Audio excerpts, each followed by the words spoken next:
Good Sunday morning and welcome to Inside Tennessee. I'm one of your moderators, John Becker. We'll get to John North and our guest in panel momentarily. We are talking about something you have a chance to vote on come November, a sales tax increase in the city of Knoxville. Will you vote up or down? That's the question we put to council candidates. Here is 10 News reporter Ellis Rold to lead our coverage this morning. A proposed sales tax increase would up Knoxville's local option sales tax by half a cent. Mayor India Kincannon says the change could create another $47 million in revenue each year, which would go to things like sidewalks, parks, and affordable housing. We asked city council candidates their thoughts on the possible increase, and some are concerned. They keep just rubber stamping just bad policy, and if you just not do bad things, like spend unwisely and tax for no reason, you don't need this kind of, revenue. 10 News reached out to all 18 candidates. Of those, 15 got back to us. 10 opposed the increase, citing concerns with transparency. There are no guarantees in this. The only guarantee is that we will be taxed, and I don't want to see any additional tax revenue or tax burden on working families until City Council, the people's representatives, have more control over the budget. 4 candidates say they're listening to what voters decide in November, or will hold the mayor's spending accountable if it passes. One candidate, Charles Van Morgan, says he's for it, but only if property taxes are lowered. But others, like Jeff Tallman, say a tax like this shouldn't be raised. I am an emphatic no for the increase in the sales tax. We have too many of our fellow citizens who are already on the edge in terms of their ability to afford life, food, housing. This has the effect of pushing them further onto the margin. The change will be on the ballot in November and in the hands of voters. Ellis Rold reporting. We're back with my colleague John North and our guest and panel. Our guest this morning, a man who knows how to pass a sales tax increase in the city of Knoxville, longtime mayor and former ambassador Victor Ashe. Nice to have you with us, sir. Good to be here. Let me introduce our panel. We'll get to questions. Eddie Smith is a Republican. He represented us in the State House for several years. Nice to have you. Good morning, John. And John, good to see you, Victor. Yes, indeed. And Don Bosch, everyone knows you're a Democrat and run your own law firm. One of the last ones left in town. Happy to be one. Well said, Don. Well, Mr. Ambassador, you were mayor of the city of Knoxville for 4 terms, 88 through 2003. In 1988, you did something that many people would think, wow, can you really pass a penny for the parks? How did you pass a sales tax increase in this city? Well, first of all, I was very open about it and recognized and explained to the public that we had a financial crisis in the city of Knoxville, which doesn't exist today. We were borrowing money to meet payroll. We had gone 8 years and not hired a single new police officer. We'd gone 11 years and not hired a single firefighter. What if the church you attend had no new members for 11 years? It would be a reduced congregation. We were paving 5 miles of city streets when there are 1,500 miles of city streets. Haley's Comet would have been back by the time we got through repaving city streets. So we had a serious crisis. That polling that we had done showed that if you had a plan and specific way of spending money, people would respond to it. We also, in the proposal, which I presented at my budget message in April, which didn't happen in this case, an 18-cent property tax reduction. So it was a combination of increase one, reduce the other. But the sales tax also is paid 65% by people that don't live in the city of Knoxville. And I think it's, so we were up front. I presented 2 budgets. One was based on a city sales tax passing. The other was based on it not passing. And what would the cuts be if, in fact, it didn't pass? And I think that's very important. So it's very different this time. There was not the advance notice. I was in the start of my first 4-year term. The current mayor is completing her second and final term and only has 2 years left for a final 5-year plan, which means she's only here for 2 years of the 5 years. And you almost begin to wonder why, if this is so needed, wasn't it proposed earlier in her tenure, where she could shepherd it through and, assuming it passed, be responsible for implementing it. That's not going to be the case. And City Council passing a resolution saying they're going to spend it a certain way, 5 of the 7 votes that voted for it will not be on council 6 months from today. Hard to hold that accountability. Exactly. The new council and the new mayor may have a totally different attitude. We don't know who they're going to be. John North, you pulled some of the old coverage of this, and it is telling. Yeah, so good old colleague Roger Harris for the New Sentinel covered it. He covered the city pretty intently back then in the late 80s. It passed really well, Victor, 63% of the vote, which is pretty darn good for something. Got more votes than you did for mayor. That's right. That's right. That's right. Although I caught up later on. Yeah. You did.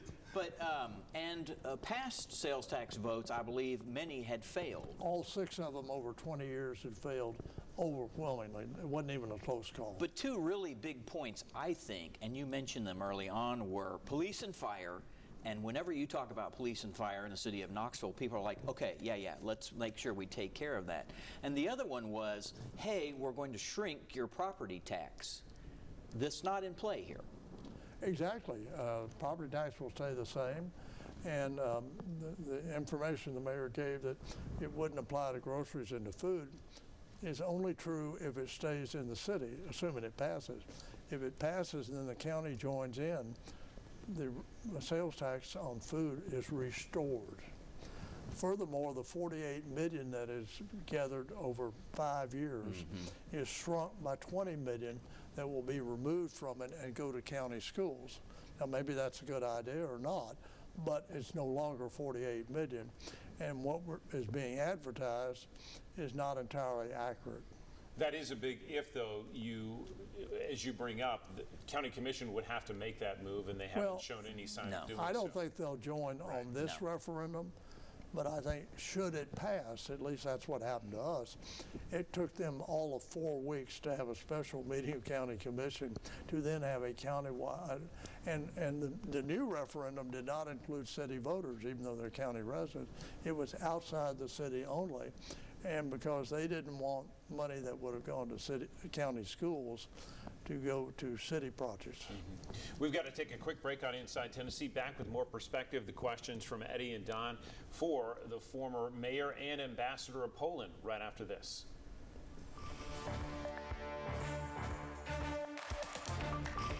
This is a look at the city website if you'd like to learn more about the sales tax increase proposal. And I want you to focus on the map of the counties there at the bottom right-hand portion of your screen. You can see the counties in orange as Ayanna pulls them up here. And those are counties with a higher sales tax than the county of Knox. Again, this would bump it to the maximum, so we would be equal to the surrounding counties. And again, Knoxville Mayor India Kincannon saying this is a good thing because that way we can absorb some of the money that a lot of those people from surrounding counties come and spend in the city. You can learn a lot more about why she says this is a good idea at the city website. Don? So, Victor, you did a pretty good job of branding your tax proposal 37 years ago, and times are different. We now have social media, we have other mechanisms to get the message out. If you were advising Mayor Kincannon, what would you tell her she needs to do to get this thing across the line? I'm not sure at this stage, with only 2 years left in office, there's much she can do. If she were going to do it, she should have done it in her first year. We don't have a time machine, so what would you tell her now if you really want to get this across the line? The one thing you could do that might make it work? I'm not sure what it'd be. You would reduce property taxes somewhat. You would have been more transparent in your budget message when you didn't even mention it, and said the city's in good financial shape, and then 6 weeks later you need a tax increase. Those are what I call time machine issues. I was trying to see what, and you mentioned one, maybe a property tax decrease that goes along with this increase. Well, but at this stage it's too late. Council can't really do it until next year. So I think a number of mistakes have been made. Can she recover from it? Perhaps. But it's interesting that of the 18 people running for city council, not one has endorsed it. 10 or 11 have come out against it. The others are non-committal. But the fact that no one running is willing to advocate it, other than the mayor herself, who's not running, speaks volumes as to its popularity. So let's kind of look ahead. You know, obviously Mayor Kincannon has 2 years left, but there's some names out there that are floating that so far have voted for the tax increase that could potentially be running for mayor.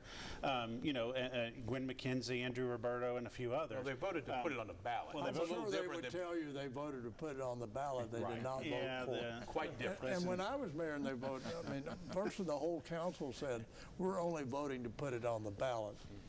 And we're not necessarily. They're watching this at home right now going, wait a minute. And you know as well as I do, if you're explaining in politics, you're losing. So the first flyer that goes out is going to say they voted for a tax increase and there's nothing they can do about it. So they voted on city council to allow it to go on to the referendum. But let's look ahead. You know, so if one of those were to be mayor, have any of them come out so far that you've heard or talked to that really have a good plan of how they might use that money in those 3 years of a 5-year plan that would be left? They really haven't said. They've not indicated. They're for the people voting on it, but they haven't said how they will vote. If it passes, of course, the voters approved it, so it's really not an issue. If it fails, then the issue, my guess is they'll say, well, we've had a vote, we don't need another one in 2 years. Let me ask you this, Victor. You are one of the most politically involved and keen people that I've met and known in this city. It's fun for you, and when I get to talk to you, it's fun for me as well. Would it make any difference? Are there any groups that could step forward or say, we want you to know we are for this and it will make a difference? Because I think maybe once upon a time the answer to that would have been yes, but I'm not so sure today. Well, first of all, neighborhood groups. I mean, we had a concerted campaign to go to every neighborhood group in the city. We also went to groups that were receiving city funding, whether it was the Opera, the Symphony, or Blunt Mansion, or Mabry Hazen House, and point out, you know, there'll be more funds available. You need to contact your members and encourage them to support it. I don't see that happening. Now, there's 120 days left, right. So it could happen. So you guys would have gone to like West Hills or whatever. We went to every one of them. Yeah. There's no question, and it was successful. And we pointed out how West Hills would benefit, or Fountain City would benefit, or Inskip, or whichever neighborhood it was. And in fairness, the mayor has broken down by district how this money would help each council district on the website if you would like to read it. And you certainly should look at it. It's precise in some areas, and it's imprecise in others. For example, they referred to Dean Hill Recreation Center, and they said there'll be renovations. Well, that didn't tell you what is the renovation. Is it a new gym floor? Is it a parking lot? Is more pickleball courts. Or pickleball or whatever. They need to be more precise. Same things with Cumberland Estates and Fire Hall 15 and others. I agree with you. I think there needs to be drilled down a lot more in what it needs and what we need to do and how we would spend the money if it passed. And I don't think that message is getting out very well at all, even with the website. Eddie? You know, so going back, you know, one of the things that I really wanted to focus on is if this does not pass, okay, so we've got 2 years left, we've got a city council.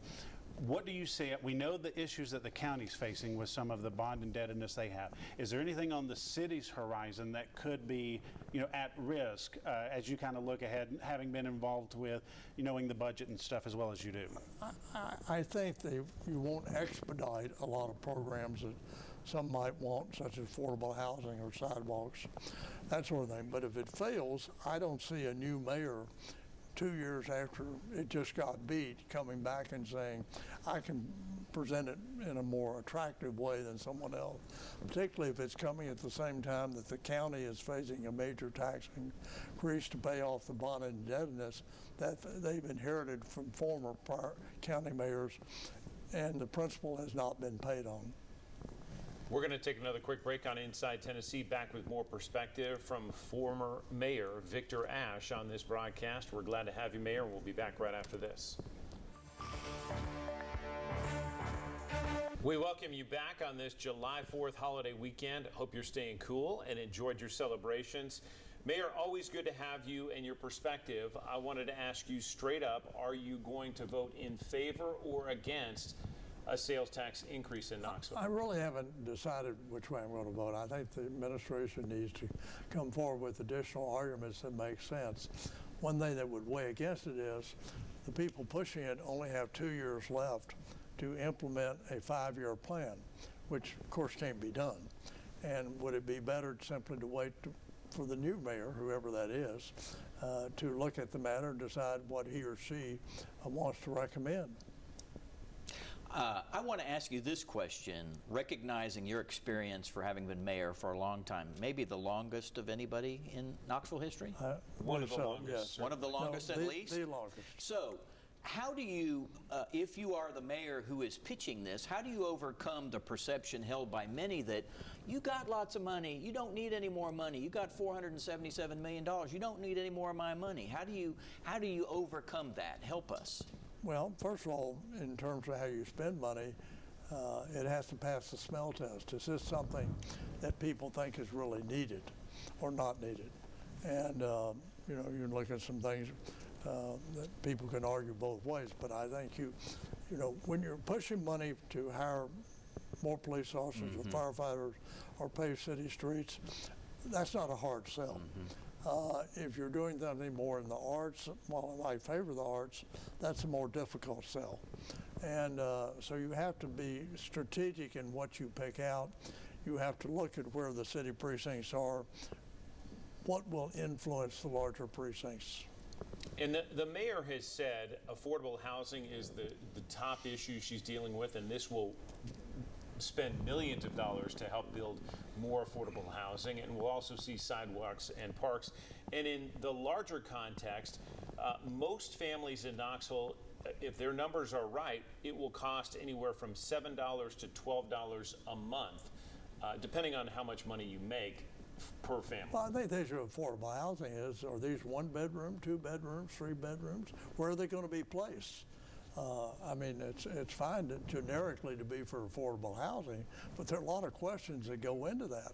And if there are 1,000 new houses, what size are they? What part of town are they going in? Some people say, I'm all for it, but not in my neighborhood. I think there are some pretty sufficient or in-depth studies out there right now where there are places suggested and the type of housing needed and suggested. So they may be a little farther down the pipe, so to speak, on those kinds of questions. But I think there does need to be, again, they need to get that message out there and really drill down. And like you've suggested, you're a former mayor and you're not sure where they're talking about putting them. So they need I don't have a clue where they're putting them. Right, and I suspect most of the public does not either unless they paid very specific attention to some of those studies. Well, and what's affordable? Is that a $50,000? Well, there are metrics that are set. Yeah, I don't think they're for purchase generally. Well, it's not on their website. Okay, you're right. Again, messaging is an issue in this matter. You know, so big picture, you know, we're coming up towards the end. Honestly, it's like having a master's class in just, you know, historical politics here. Looking over the next few months, what is the, bullet down to the 3 things that you think both the mayor and the administration need to do if they want to see this passed? Well, I think by mid-September, when people start to focus on something that's 6 weeks away and early voting is at that point only 3 or 3.5 weeks away, they have to have some sound arguments and point out, where are these sidewalks going? What do you mean by affordable housing? There's no mention made of uniformed services. I think they've got to address police particularly. And you've got to look at paving city streets. Are they going to be divided equally between the 6 council districts, or is one area of town likely to do better than another area? I think there has to be a lot more precision than they have now. And I think they have to make it bipartisan if they can. I'm not sure they can, but at least make the attempt. It was more than 3 decades ago that you were mayor. What made you most proud about your service to the city? Oh, parks and greenways were the achievement that I was passionate about. The expansion. There were other things like the convention center, but you know, to quadruple the acreage of city parks, to go from 3 miles of greenways to over 40, and now it's over 100. Over 100. It set the stage for future mayors, Haslam or Harrow, and Kincannon want to build greenways because they're popular and they do it all over town. So those would stand out of things that I'm particularly proud of. Also, planting trees around town. Drive down Cherry Street or Nayland Drive. Those are trees we got planted. Well, Mr. Mayor, we appreciate, as always, your perspective, and thanks for joining us on Inside Tennessee. Great to be here. We'll be back with our talk around right after this. Back on Inside Tennessee for our What's the Gossip segment. That's a nod to our old friend Dennis Francis. Miss him every day. John, we also have a little pin to put in this discussion about the sales tax increase that will be on the ballot. We have asked some of our viewers to weigh in. Right. We like to do this. We hope you participate. We do have the ability to ask you to take part in the survey. We did that last week. Got about at least 285 responses, 78% no, 21% yes. We tried to filter it so that we were getting city voters. We trust you were honest with us. And a lot of people said, hey, and that's why I was asking former Mayor Ashe this, you got a lot of money, you're fine. So that perception is there whether you beat it or not. There is that perception out there, at least by these folks. And that survey is still up if you'd like to take it on WBIR.com. All right, let's pivot to some other news this week, and that is the appointment by the president of a few more board members for TVA. Again, this was critical. It is critical because TVA does not have a quorum on the board and cannot do business. Don, what do you make of the nominations that include Jeff Haygood, who's a prominent attorney? Well, I know Jeff very well. We were in law school together. Jeff's probably got his first basis in knowledge of water being a lifeguard at the faculty club swimming pool with me, so let's see if that serves him well. Jeff will do fine. Jeff is a political appointment. He doesn't have any specific background in energy, but neither did our colleague Susan Williams, and she did a great job on the board. These are political appointments. There are a few that might have troubles in committee when they get approval, and I know that Mr. Beeman has already, there's some swirling going about with him, and it'll be interesting to see those committees. I think Jeff will be fine, and I guess it'll be the energy committee that he'll have to go through. But it's time. TVA needs to operate better. It needs a full board. And Eddie, do you think that the president nominating these people for the board will help TVA in the long run remain TVA? Because there's so much talk. At one point, the president said, let's just get rid of it. Let's break it up. So the one that was most interesting when I saw it was the gentleman who was nominated from Memphis Light and Gas. Because there is a long-running argument between Memphis Light and Gas and TVA. At one point, they were actually looking to split out of the TVA network. So I'm interested to see how his confirmation hearing goes. That was the one that kind of struck me as the most unique in the slate. Obviously, you know, knowing Lee Beeman. Yeah, and some inside baseball. Jeff Haygood, maybe his very best friend in the world is Congressman Chuck Fleischman. And Chuck has certainly done a lot with Oak Ridge and energy, and I think that'll be an interesting collaboration with Jeff on the TVA board, assuming he gets confirmed, and Congressman Fleischman. Before we leave, 30 seconds, what's the gossip? The Diddy trial captured a lot of attention. What's your take on it, Don? Government overreach using the RICO statute, long history of the federal government overusing, misusing RICO and trying to get too much, too big of a bite of the apple. They did convict him on Mann Act, what we call Mann Act prostitution charges. I think he'll do several years. He'll be sentenced to that. That's why you saw earlier in the week his bail denied, even though he won on the big counts. He is going to serve time, and of course there's still probably remaining civil litigation. He's settled some of it, but it's a mess. All right, we'll leave it there for now. We appreciate you watching Inside Tennessee. Hope to see you right back here next week on Sunday morning. And until then, enjoy your week.